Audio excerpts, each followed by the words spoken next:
La Biblia. ¿Qué es la Biblia? Es la carta del arcano, es la viva fuente de la cruz, es la espada de Jesús, vivo espejo de la cruz, manantial de vida y fuente, libro de mundial influencia que al leerlo con fricción purifica el corazón y alumbra la conciencia. Libro santo, libro eterno, libro de gloria inmortal.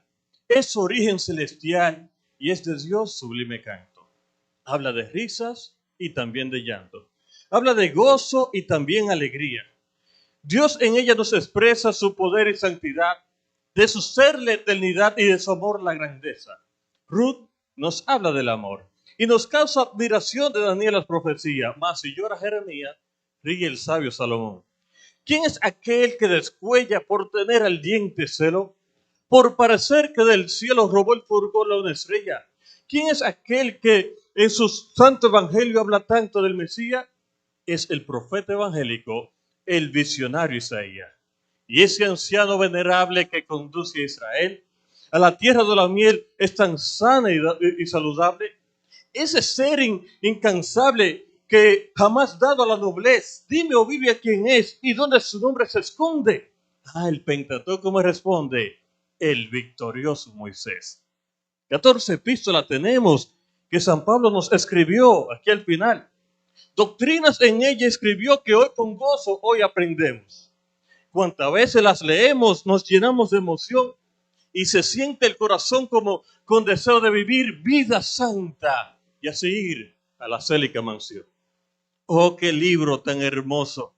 Oh, qué libro tan perfecto. Cúmplelo y serás correcto. Léelo y serás dichoso. Sus letras destilan gozo. Su mensaje es el amor.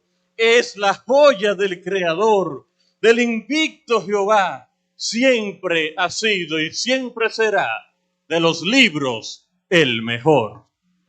Dios te bendiga, hermano querido. Dios te guarde. Para mí, como siempre digo, porque así lo siento, es un placer tener esta hermosa oportunidad de compartir la palabra de Dios. Es un placer, pero a la vez es un compromiso bien fuerte.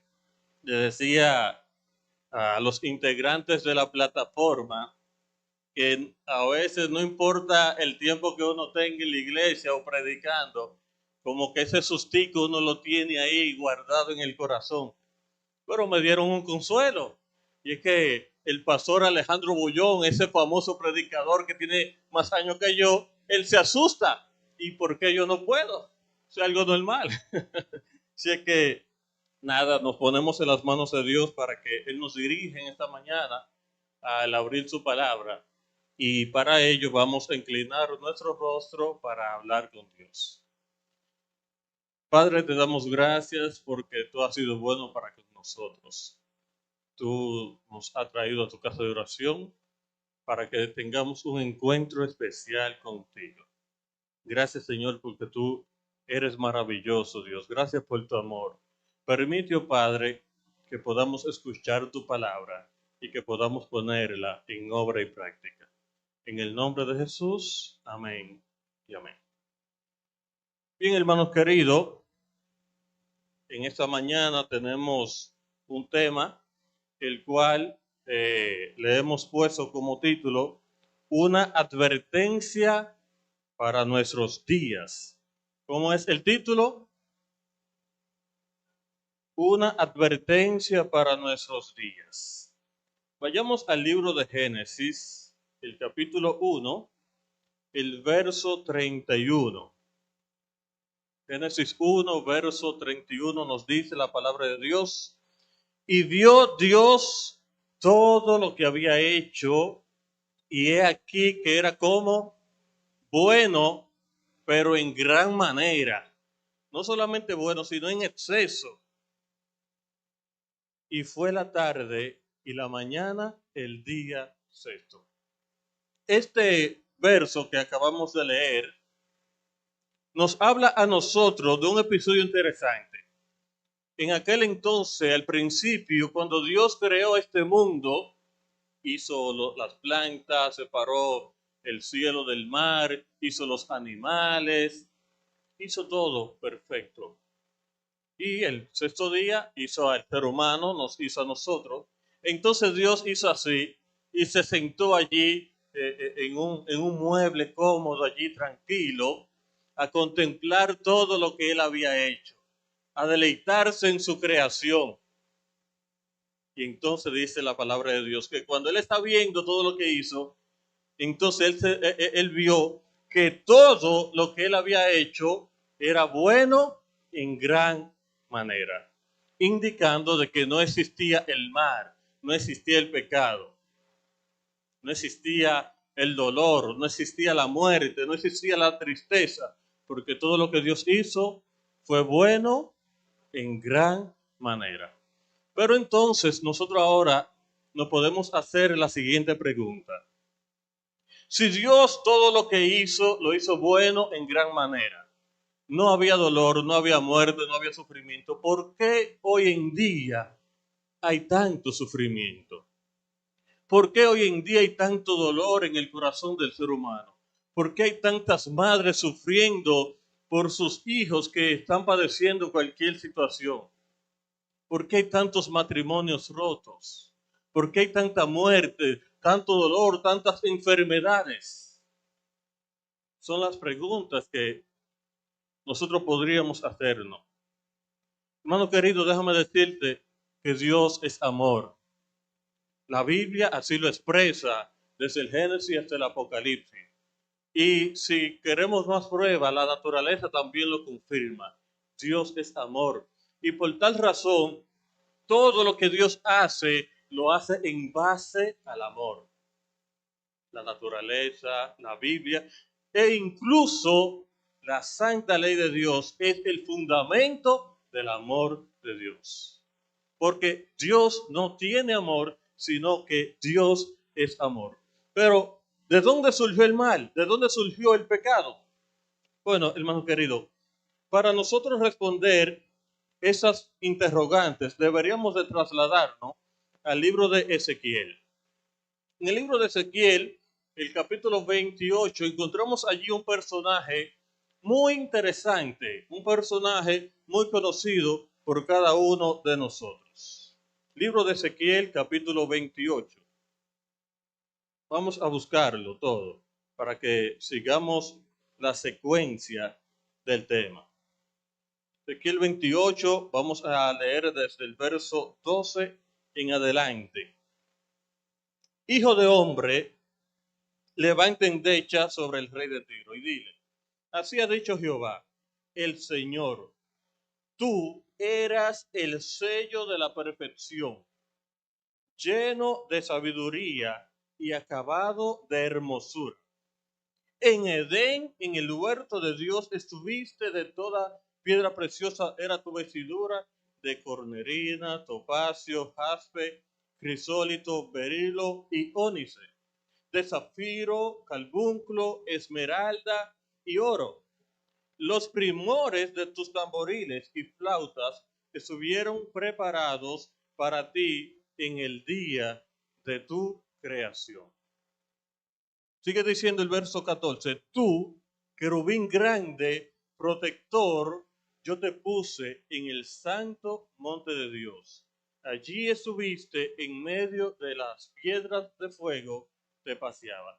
Aquí está dando una descripción de un personaje llamado Lucifer, que hoy en día lo conocemos por el nombre de Satanás. Pero cuando Dios los creó, no creó a Satanás, sino que creó a este personaje, Lucifer, que ese nombre significa ángel de luz, lucero de la mañana, y da algunas descripciones.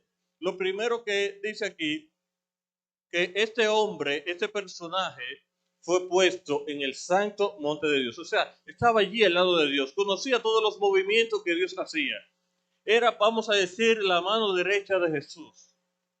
Y hay algunas descripciones. Primero dice el texto que era el sello de la perfección. O sea, no había en él defecto alguno. Otra de las características que menciona el texto de este personaje, lleno de sabiduría.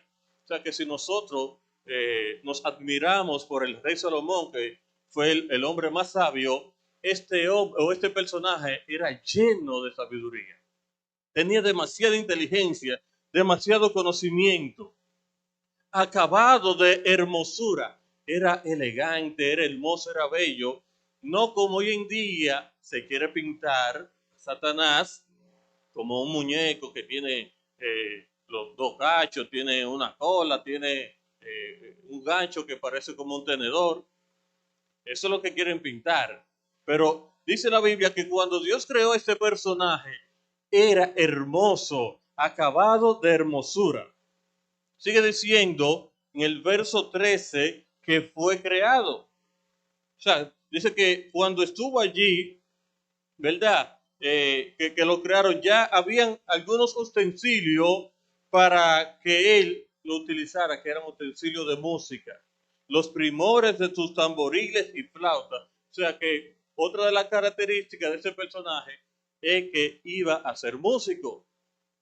Y se entiende también que no solamente iba a ser músico, sino que era el director de música de las huestes angelicales. Sigue diciendo otra característica, querubín grande, protector o cubridor. Y podríamos decir, ¿qué es un querubín protector o un querubín cubridor? Si nosotros en el libro de Éxodo, capítulo 25, leemos allí cuando Dios le dio la orden a Moisés de que creara un santuario, el hermano Agustín el sábado pasado habló de esto. Dice que Dios le dio la orden de que hiciera el santuario como, igual como él se lo había mostrado. O sea, era como una copia, una foto que el Señor le había mostrado y le dijo, mira, así como te estoy mostrando que tú vas a hacer el santuario terrenal. Entonces, nosotros nos fijamos, bueno, aquí tenemos algo semejante, que en la parte del santuario, en la parte de santísima, el lugar santísimo, estaba esto que conocemos como el arca del pacto, ¿verdad? Y entonces allí era donde la presencia de Dios se sentía, se veía. Habían ángeles, como muestra la figura aquí, que estaban al frente en este mueble y cubrían ese arca, ese altar. Pero allí dentro había algo, dentro de ese arca. Allí había la vara de Aarón que rebeldeció, recuerden. Había también un poquito de maná. Pero aparte de eso había algo impresionante. Y es que allí estaban, dentro de ese arca, ¿qué cosa había? Los 10 mandamientos, la ley de Dios. Entonces, si el santuario terrenal que Dios le dijo a Moisés, hazlo igualito como yo te mostré, como está en el cielo, tú lo vas a hacer igualito. Eso indica que en el cielo también había un arca del pacto, que dentro de ese arca estaba ¿qué cosa? La santa ley de Dios. Y Lucifer, el querubín protector, hacía el trabajo de estar en el arca cubriéndolo. O sea que él sabía lo que estaba ahí dentro, él tenía conocimiento pleno de la santa ley de Dios. Pero entonces, el verso 15 nos dice algo no muy agradable de ese personaje. Ezequiel 28:15 nos dice, perfecto eras en todos tus caminos, desde el día que fuiste creado, o sea que fue creado, ¿hasta cuándo? Hasta que se halló en ti maldad. Este personaje hermoso, encargado de las huestes celestiales, músico, una persona con bastante conocimiento, tenía un puesto jerárquico bien importante en el cielo, era un querubín protector, tenía conocimiento de la ley de Dios, pero entonces dice la Biblia que él se enalteció, él se engrandeció y él dijo, pero si yo soy un personaje tan elegante, tan hermoso, tan sabio, tengo un puesto bien importante, ¿por qué es que yo no puedo estar en las reuniones que el Padre, el Hijo y el Espíritu Santo realizan? Él se sentía como al menos y quería estar al mismo lugar que estaba el Padre, el Hijo y el Espíritu Santo. Pero había una diferencia y es que el Padre, el Hijo y el Espíritu Santo son Dios creador y Lucifer era una criatura. fue hecho por Jesús, fue hecho por Dios. Y por tal razón, nunca, por más elegante que sea, por más conocimiento que tenga, por más puesto importante que tuviera, nunca podría estar en el mismo puesto de Dios. Pero a él se le metió en su corazón y decía, yo tengo que estar ahí. Yo tengo que ser igual a él. ¿Por qué solamente Jesús tiene que estar ahí? ¿Por qué yo no? Si yo soy importante, yo soy el encargado de música aquí. Y empezó a maquinar en su corazón esas ideas. Empezó a influenciar en los ángeles, como él era el encargado de ello, empezó a meter cizaña, a decir, oigan lo que le voy a decir, miren, Dios es un Dios tirano. Dios quiere que esas leyes que están aquí en su arca, nosotros las cumplamos obligados. Dios dice que es amor, pero él no es amor nada. Y empezó a calumniar en contra de Dios, a hablar mentira, a engañar a los ángeles. Dios, viendo esta situación que se presentó allí en el cielo, inmediatamente se preocupó y jaló a Lucifer, a los ángeles, hicieron reuniones, hablaron con él y le dijeron, mira, eso que tú estás haciendo no está bien. Debe de retratarte, debe de arrepentirte. Mira, tú tienes un puesto importante. Si tú te retratas, no importa que tú hayas pensado así, tú vas a continuar en tu puesto. Tú vas a seguir como músico, tú vas a seguir siendo un querubín protector, pero por favor no continúe con esas ideas que tú tienes. Y así pasó un largo tiempo, Dios dándole oportunidad a Lucifer de que se arrepintiera de esos pensamientos malignos que él tenía y que dejara de influenciar a los ángeles.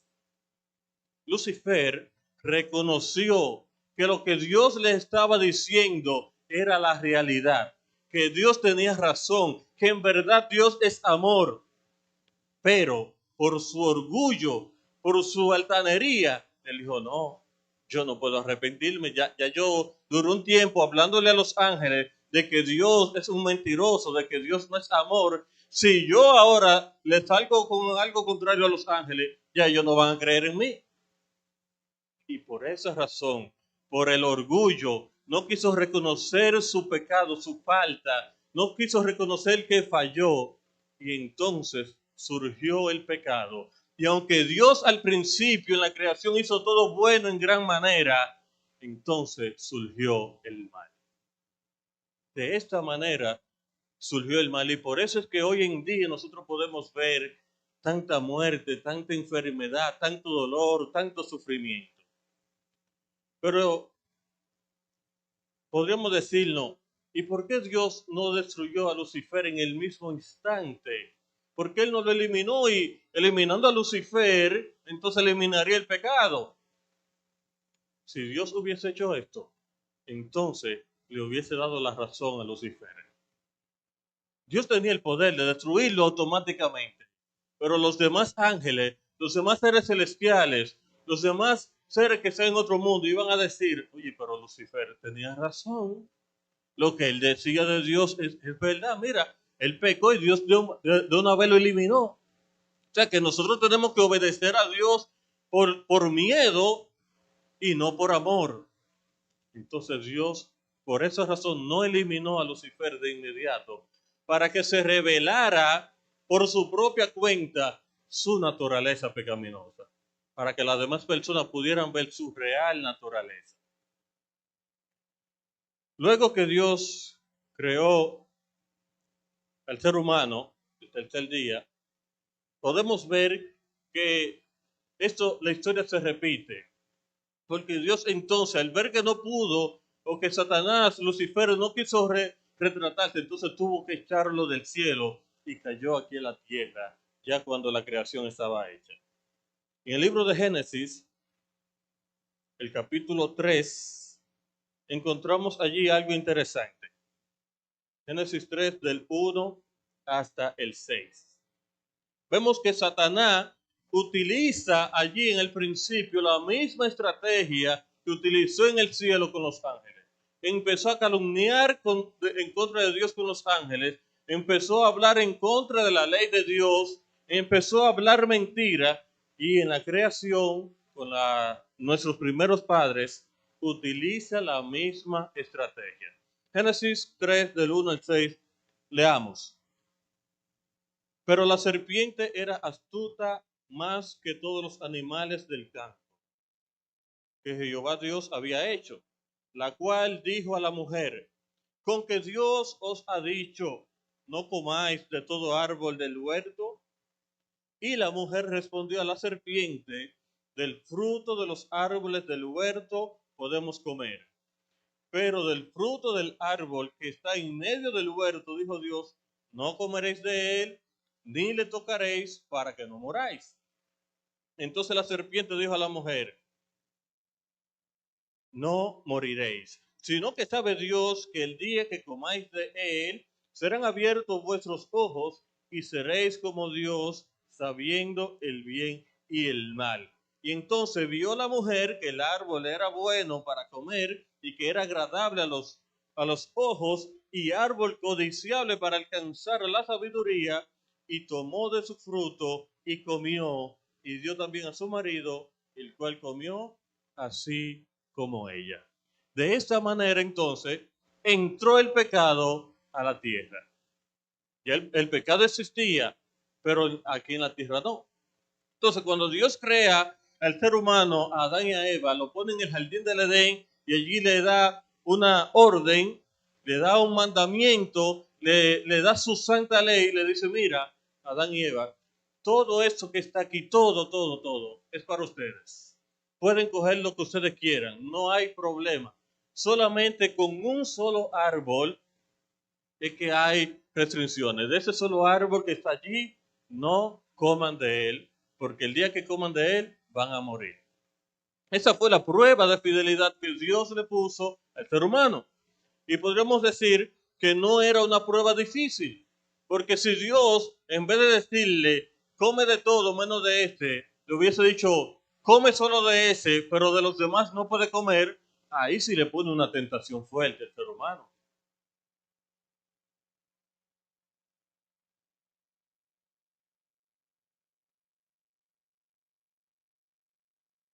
Fue todo lo contrario, porque Dios le dijo, de todo lo que hay aquí, ustedes pueden comer, pueden disfrutar, eso es para ustedes, no tengan limitaciones, excepto con ese solo árbol que está allí.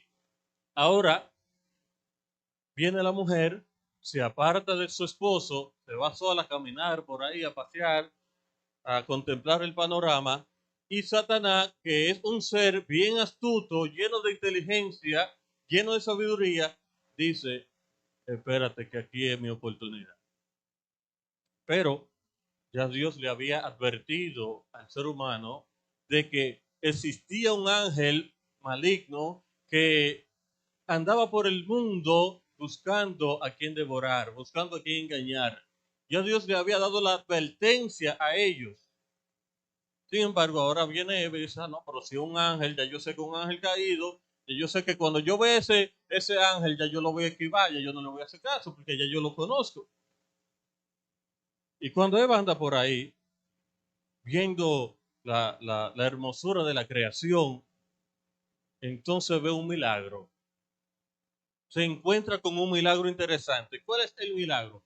Ah, que allí en aquel árbol hermoso hay una serpiente bella que emana diferentes colores, pero no solamente eso, sino que la serpiente le habló. Y los animales no hablan. Los animales no hablan. Las serpientes no hablaban. Entonces cuando Eva ve esta serpiente hermosa que emana colores, que vuela y le habla, eso le llamó la atención. Dijo, wow, pero qué hermoso animal es este. Mira qué bello, mira cómo vuela, mira cómo tantos colores bonitos y mira qué bonito habla. Le llamó la atención y ahí fue entonces dejándose engañar. Y esa es una de las estrategias que Satanás utiliza. Porque Satanás no se va a presentar delante de nosotros como un ángel feo, con cacho, con cola, prieto. No, él no se va a presentar así. Porque él sabe que si se nos presenta a nosotros así, nosotros lo vamos a rechazar inmediatamente. Pero cuando yo voy por la calle caminando, veo a esa muchachita con una minifalda, digo, wow, pero, wow. Entonces así se presenta Satanás porque él sabe que eso le llama la atención al hombre. Cuando yo me encuentro en una situación que tengo que decir la verdad, yo digo, no, pero es una mentirita blanca, eso no es nada, una mentirita leve. Dios no se va a enojar con eso. Eso es lo que Satanás nos influye, nos inculca en la mente para engañarnos. Hermano querido, esta conversación es la misma que Satanás, que Lucifer utilizó en el cielo con los ángeles. Empezó a hablar mentira. Lo primero es que Dios le dio al ser humano, si comes del árbol, vas a morir. Entonces ahora Satanás viene y le dice a la mujer, eso es mentira. Dios es un mentiroso, no le haga caso. Si tú comes de ese árbol, tú no vas a morir. Dios es un mentiroso. Lo mismo que le dijo a los ángeles, Dios no es amor, Dios es un mentiroso. Se lo está diciendo ahora a Eva. Pero no solamente eso, sino que le dice, si tú comes de ese árbol, de esa fruta, tus ojos se van a abrir. Tú vas a poder ver lo bueno y lo malo. Y no solamente eso, tú serás como Dios. El mismo deseo que Lucifer tenía en el cielo de querer ser como Dios, de querer ocupar el puesto de Dios, ahora se lo está inculcando a Eva. Si tú comes de eso, tú serás sabio, perfecta, serás como Dios. Y así es que Satanás actúa con el ser humano. Por eso tenemos que tener mucha cuenta, hermano querido. Tenemos que saber discernir lo bueno y lo malo. Saber discernir cuando el pecado está disfrazado. Porque Satanás te lo va a disfrazar siempre. Cuando identifiquemos el pecado, cuando identifiquemos lo malo, no le demos cabida a eso. Inmediatamente debemos de ponerle un stop. Porque la mujer, en vez de ponerle un stop, en vez de decir, no me hable en contra de Dios, yo conozco a Dios, yo sé que Dios es amor, yo sé que Dios me está diciendo la verdad y que Él solamente quiere que yo cumpla su ley, entonces empezó a hablar con Satanás y decir, no, eso es mentira, Dios no me dijo eso, Dios me dijo que si yo como del árbol, que puedo comer de todo menos de este. Y empezó a hablar con él. Y déjame decirte algo, con Satanás no se puede conversar. Nosotros no podemos relacionarnos con él. ¿Por qué? Porque Satanás es un ser perfecto, era perfecto, lleno de hermosura y sobre todo era bien sabio, bien inteligente. Él sabe, él nos estudia a cada uno de nosotros y sabe cuál es nuestra debilidad y por ahí es que nos va a atacar. Entonces, nosotros no podemos ponernos a hablar, a conversar con Satanás. Porque inmediatamente Eva empezó a conversar con él, cayó en pecado. Dice la Biblia que ella vio el árbol, vio el fruto, vio que el fruto era agradable, codicioso, bueno para comer. Inmediatamente codició el fruto que Dios le había dicho que no coja de él. Y hay un mandamiento en Éxodo 20, del 3 al 17, donde dice, no codiciará y te da una lista de cosas que no podemos codiciar. O sea, nada podemos codiciar. Ya Eva empezó a codiciar. Pero no solamente eso, tomó el árbol que Dios del fruto que Dios le había dicho, no tome de él, no lo coja. Lo cogió en contra de Dios, en contra de los mandamientos de Dios. Después que lo tomó, comió de él y le dio a su esposo. Y podríamos decir que en qué se basa la ley de Dios en este mandamiento que Dios le dio a Eva. Y es que cuando nosotros cogemos algo escondida que no nos pertenece, estamos robando. Y hay un mandamiento que dice, no robará. Cuando, cuando nosotros robamos, entonces, ¿qué hacemos? Hablamos mentira. Luego de eso nos escondemos. En Santiago, el capítulo 2, el verso 10 dice, que cualquiera que cumple toda la ley, pero ofende en un solo punto, se hace culpable de todo. O sea, que en este solo mandamiento que Dios le había dado al ser humano, a Adán y a Eva, de no tomar de ese fruto, ahí estaba resumida la ley de Dios. Sin embargo, Satanás estaba en contra de la ley de Dios, como estuvo en contra de la ley de Dios allá en el cielo. Pero él no se queda tranquilo con los brazos cruzados. Él sigue trabajando, porque así como utilizó esta estrategia en el cielo, así como utilizó esa estrategia al principio con nuestros primeros padres, en esos últimos tiempos que estamos viviendo, Él está utilizando la misma estrategia.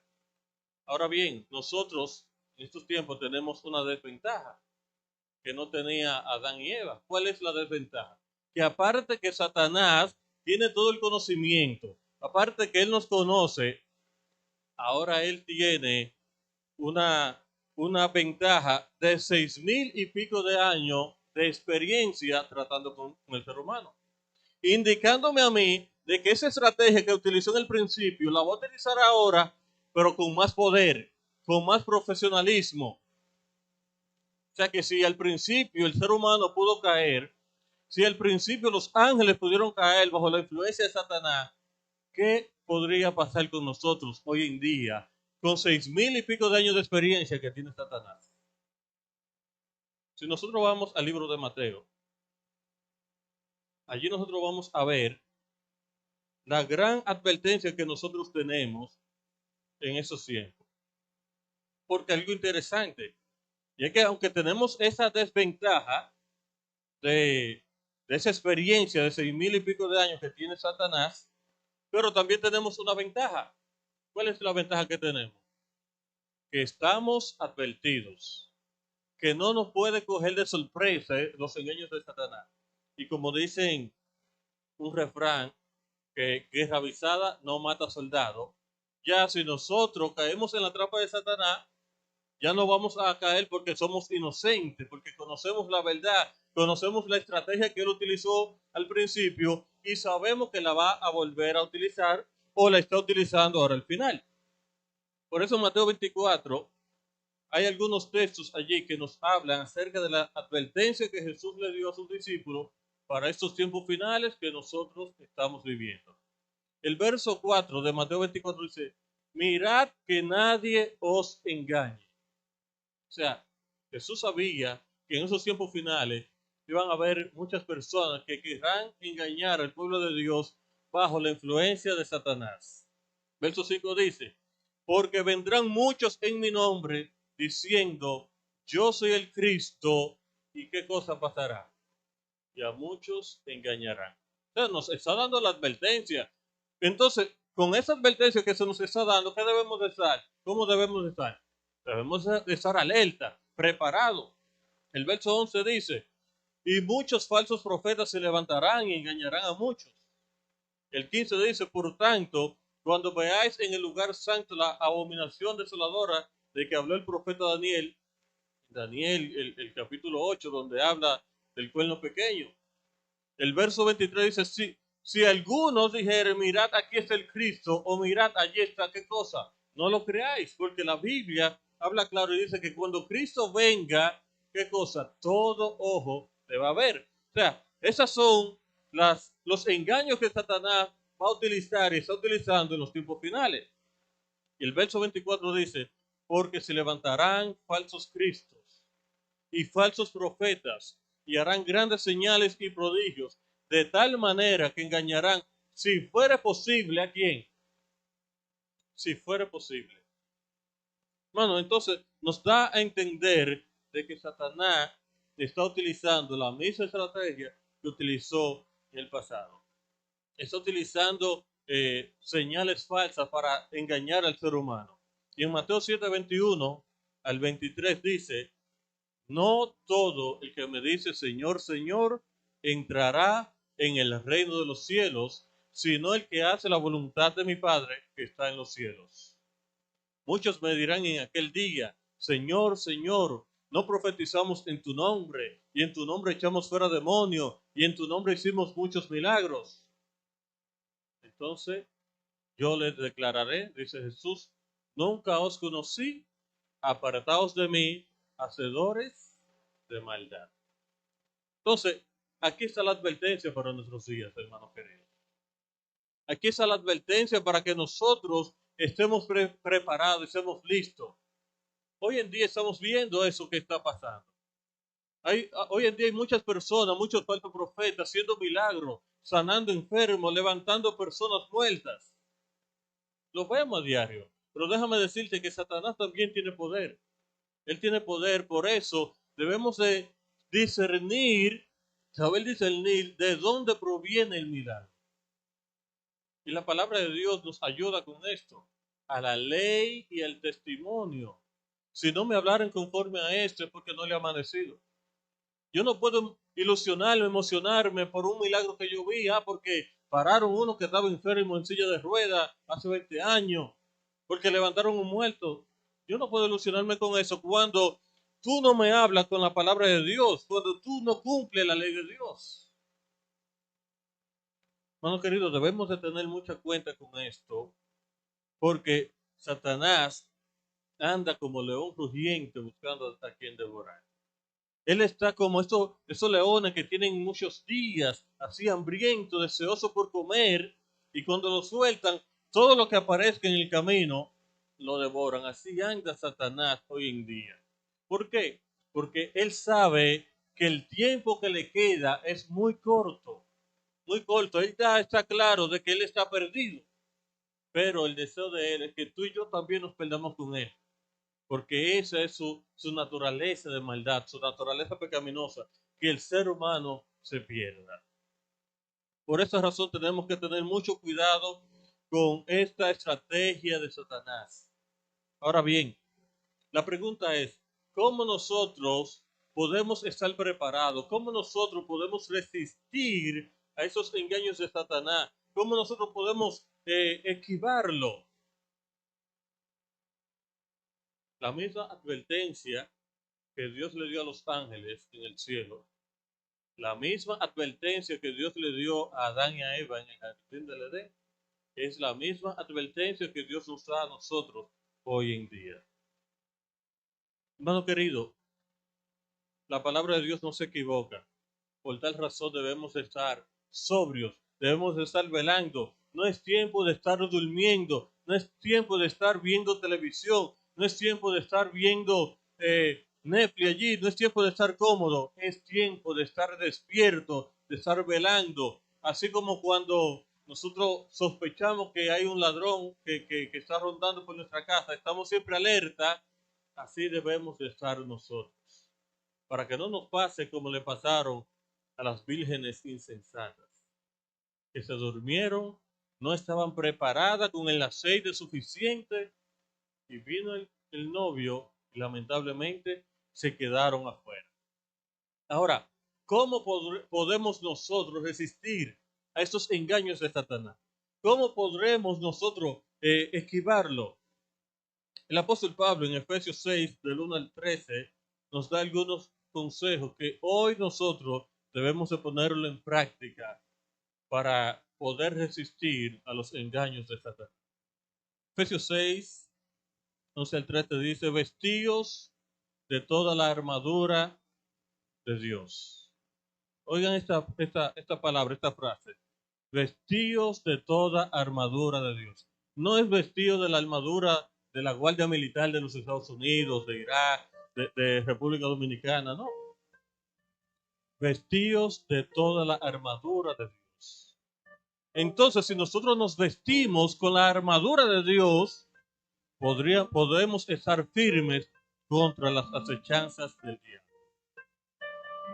Porque no tenemos lucha contra sangre y carne, sino contra principados, contra potestades, contra los gobernadores de las tinieblas de ese siglo, contra huestes espirituales de maldad en las regiones celestes. Por eso, hermano querido, tomad la armadura de Dios, para que podáis resistir en el día malo, y habiendo acabado todo, estar firme.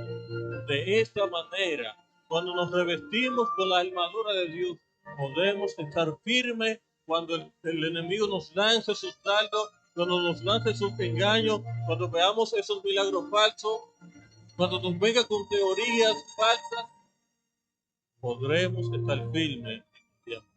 ¿Y cuál es la armadura de Dios? No, querido, la palabra de Dios. Estudiar la palabra de Dios, dedicar tiempo a la palabra de Dios diariamente, Alimentarnos diariamente nos ayudará a estar firme en el día. Pasar tiempo hablando con Dios a través de la oración. Hablarle a otro de las maravillas que Dios ha hecho en nuestras vidas. Certificar. Esta es la armadura de Dios. Cuando nosotros hacemos esto, entonces vamos a estar reforzados, vamos a estar revestidos. Y cuando lleguen los ataques de Satanás, podremos estar firmes en el día. En Hebreos 12, 1 y 2 también nos da otro consejo para que podamos resistir a las acechanzas del enemigo. Hebreos 12, 1 y 2 nos dice: por tanto, nosotros también, teniendo en derredor nuestro tan grande nube de testigos, despojémonos de todo peso y del pecado que nos asedia. ¿Y qué cosa? Y corramos con paciencia la carrera que tenemos por delante. Eso es lo que nos toca a nosotros. Esas cosas que hay en nuestro corazón, esa envidia, esa maldad, ese odio, debemos de sacarlo de nuestro corazón, sacarlo de nuestra mente y enfocarnos en la carrera que tenemos por delante. Enfocarnos en el premio que Dios nos ha ofrecido a nosotros de la vida eterna. ¿Cómo hacemos esto? Verso 2 nos dice: puestos los ojos en Jesús, el autor y consumador de la fe, el cual, por el gozo puesto delante de él, sufrió la cruz, menospreciando el oprobio, y se sentó a la diestra del trono de Dios. Cuando nosotros nos enfocamos en Jesús, cuando nosotros ponemos nuestra mirada en Cristo Jesús, cuando nosotros dejamos a un lado las faltas del hermano, cuando dejamos el chisme, cuando dejamos la envidia, cuando dejamos de hacer comentarios negativos, cuando no venimos a la iglesia a fijarnos en lo que hacen los dirigentes, cuando venimos a buscar a Jesús aquí, entonces de esa manera podemos resistir a las acechanzas del enemigo. Hay un último consejo que también bueno está en el capítulo 4 y verso 7 de su carta. Él nos dice: someteos pues a Dios. Someteos a Dios. Obedecer a Dios. Guarda los mandamientos de Dios. Resiste al diablo. No le haga caso a Satanás. No le lleve la corriente. Desecha esas malas influencias. Y cuando hacemos esto, entonces, Satanás huirá de nosotros. Hermano querido, quizá yo esté hablando en esta mañana para alguien que por causa del pecado esté pasando por momentos difíciles. Que quizá le pregunta a Dios: ¿por qué a mí? ¿Por qué estoy yo pasando por esta situación? ¿Por qué estoy pasando por esta enfermedad? ¿Por qué a mí, Dios? Si tú dices en tu palabra que todo lo que tú hiciste fue bueno en gran manera, ¿por qué? ¿Por qué la muerte? ¿Por qué el sufrimiento? Por causa del pecado. Mientras estemos en este mundo, lamentablemente vamos a tener que vivir con esto. Pero la diferencia es de que tenemos una bendita esperanza de que Dios pronto vendrá a buscar a su pueblo para que moremos con él por toda la eternidad. Y me gusta lo que dice el libro de Apocalipsis, el capítulo 21. Allí hay una palabra, hermano querido y amigo que me escucha, que a nosotros nos llenan de esperanza y de fe. El apóstol Juan está allí viendo una visión y dice que él vio un cielo nuevo y una tierra nueva, porque el primer cielo y la primera tierra pasaron y el mar ya no existía más. Y yo, Juan, vi la santa ciudad, la nueva Jerusalén, descender del cielo de Dios, dispuesta como una esposa ataviada para su marido. Y oí una gran voz del cielo que decía: he aquí el tabernáculo de Dios con los hombres, y él morará con ellos, y ellos serán su pueblo, y Dios mismo estará con ellos como su Dios. Qué palabra tan hermosa dice el verso 4. Enjugará Dios toda lágrima de los ojos de ellos, o sea, de nosotros que estamos sufriendo. Y ya no habrá muerte, ya no habrá más llanto, ya no habrá más clamor, ya no habrá más dolor, porque las primeras cosas pasaron. Y el que estaba sentado en el trono dijo: He aquí, yo hago nuevas todas las cosas. Y me dijo: Escribe, porque estas palabras son fieles y verdaderas. Dios en esa mañana nos da esas palabras de consuelo, para que a pesar del dolor, del sufrimiento, de las tragedias por las cuales estamos pasando, nos aferremos a su palabra. Dediquemos tiempo al estudio de ella. Dediquemos tiempo a compartir con Dios, de compartir la palabra de Dios con aquellas personas que no lo conocen. Y de que confiemos en sus promesas, porque son fieles y verdaderas. Ese sufrimiento que estamos pasando no es eterno. Eso es muy bueno. Tenemos una bendita esperanza de que Cristo Jesús muy pronto vendrá a buscar. Y todo será hermoso como el principio, era bello, no había maldad, todo era perfecto, no había pecado. Así estaremos para siempre con nuestro Señor Jesús. La pregunta es la siguiente: ¿quieres tú morar en ese mundo fuera de maldad? ¿Quieres tú morar en ese mundo fuera de muerte, ese mundo fuera de sufrimiento? ¿O quieres continuar sufriendo en este mundo y perderte por toda la eternidad con Satanás? Hoy nosotros tenemos que tomar una decisión. La advertencia para nuestros días es que Satanás anda como un león rugiente buscando a quien devorar. Aquella persona que se descuide, aquella persona que no esté conectada con Dios, aquella persona que no esté revestida con la armadura de Dios. Entonces Satanás a esa persona lo atrapará y lo engañará. Pero tú y yo hoy tenemos que tomar una decisión de revestirnos de la armadura de Dios, de resistir a Satanás, de someternos a Dios y de fijar nuestra vista únicamente en Cristo Jesús. Si es así, yo quiero invitarte a estar en pie para que cantemos este hermoso himno. Si tú realmente deseas tener ese encuentro con Dios y vivir con Él por toda la eternidad, fija tus ojos en Cristo Jesús.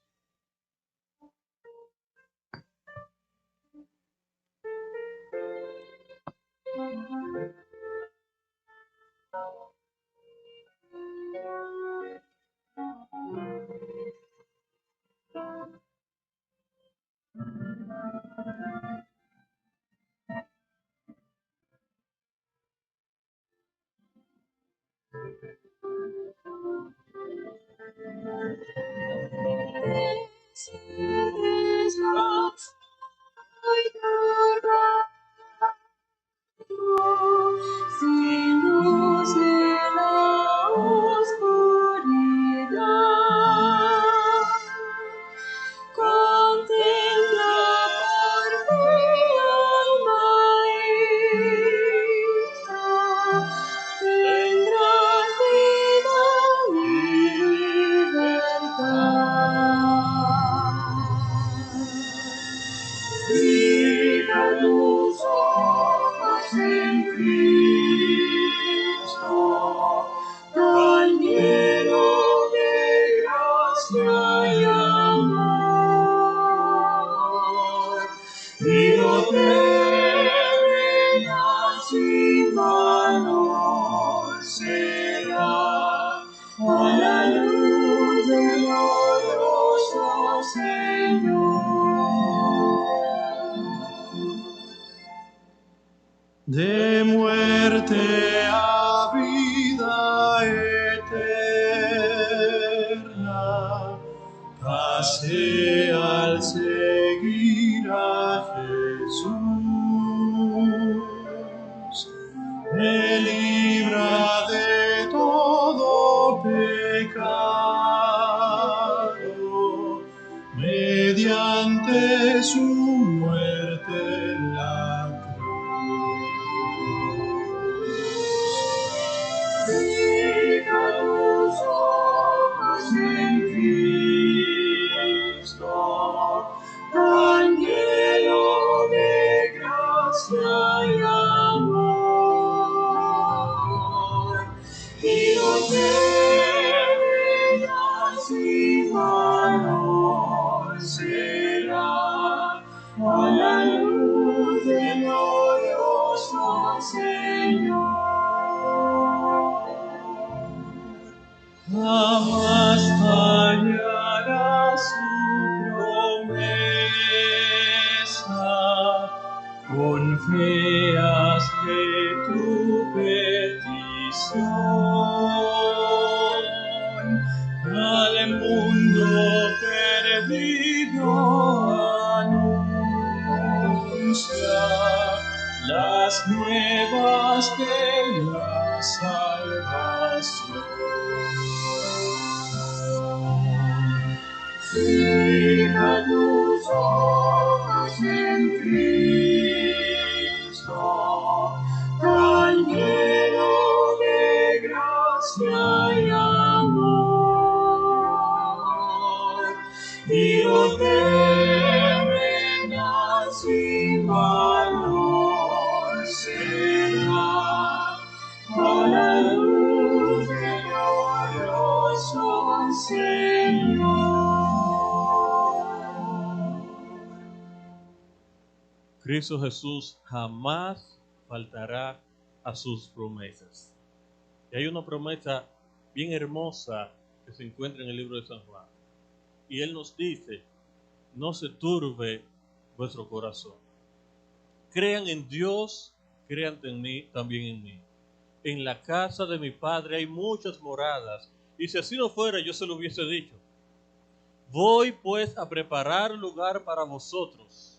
Y si me fuere y os preparare el lugar, vendré otra vez y os tomaré a mí mismo, para que donde yo estoy, vosotros también estéis.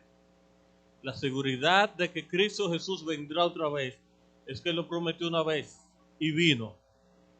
Y entonces volvió y lo prometió, pero en esta ocasión no viene a morir por la humanidad, sino viene a rescatar a su pueblo. ¿Quiere formar parte del pueblo de Dios? Inclinemos el rostro y oremos. Padre amado, gracias te damos porque a pesar de que estamos viviendo en un mundo lleno de maldad, lleno de dolor, de sufrimiento, de muerte, enfermedad, muchísimas situaciones que el enemigo nos presenta para desviarnos del camino, tú nos has dejado en tu palabra muchas promesas que nos llenan de aliento, de seguridad, y tenemos la certeza de que muy pronto tú vendrás a buscar a tu pueblo para llevarnos a esa Canaán celestial donde ya no habrá más muerte, no habrá dolor, ya no habrá más llanto ni tristeza. Por eso te pedimos, oh Dios, de que nos ayude a permanecer firme en tu camino. Esta carrera que estamos caminando es bien difícil, porque estamos luchando contra potestades de las tinieblas, pero revestidos de tu Santo Espíritu, revestidos con tu armadura, fijando nuestra vista en Cristo Jesús, podemos ser más que vencedores. Por eso te pedimos, oh Dios, que nos dé ese deseo de estar conectados contigo, de buscarte cada mañana, de escudriñar tu palabra y de tener un encuentro especial contigo hoy, porque hoy es el día de salvación, hoy es el día de buenas nuevas. Permite, oh Padre, que cada uno de nosotros, al salir de este lugar, salgamos convencidos con la bendita esperanza de la vida eterna, convencidos de que tú nos has limpiado de toda maldad, de todo pecado, y que moraremos contigo por toda la eternidad. Llévanos con paz, llévanos con bien a nuestros hogares, bajo la dirección de tu Santo Espíritu. Te lo imploramos en el nombre del Padre, del Hijo y del Espíritu Santo. Amén y amén. Que Dios te bendiga.